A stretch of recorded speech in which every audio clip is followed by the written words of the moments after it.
ஹைதராபாத்திலிருந்து திருப்பதி சென்று கொண்டிருந்த indigo airlines பயணிகள் விமானத்தில் எந்திர கோளாறு காரணமாக சென்னையில் தரையிறங்கியிருக்கிறது. அண்மை செய்தி.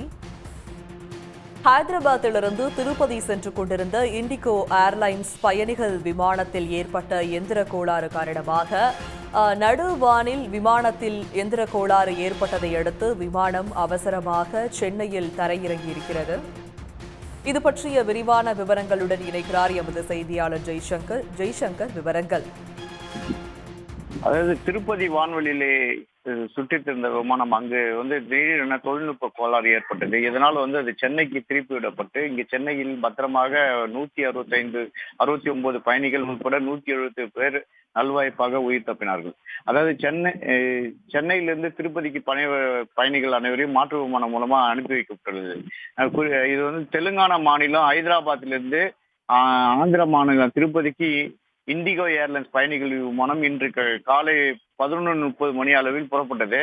இந்த விமானத்தில் 169 பயணிகள், 8 விமான பணியாளர்கள் என 177 பேர் பயணித்தனர். இந்த நிலையில் இந்த இண்டிகோ ஏர்லைன்ஸ் விமானம் திருப்பதி வான்வெளியில் இறங்க முற்பட்ட போது அங்க விமானத்தில் இயந்திர கோளாறு ஏற்பட்டது. இதனையடு விமானி இதனை சாதகமாக கண்டுபிடித்தார். இதனடுத்து அந்த விமானம் ஹைதராபாத் விமான நிலைய கட்டுப்பாட்டு அறையுடன் தொடர்பு கொண்டு தெரிவித்த போது அங்கிருந்து திருப்பதி விமான நிலையத்தில் அந்த விமானத்தை அவசரமாக தரையிறங்குவது பற்றி அதிகாரிகள் ஆலோசனை செய்தனர். அது உரிய அளவு பாதுகாப்பு இல்லை என கூறி உடனே சென்னைக்கு அந்த விமானம் தரையில் இறங்க திருப்பிவிடப்பட்டது. இதனையடுத்து இந்த விமானம் சென்னையில் பத்திரமாக தரையிறக்கப்பட்டது.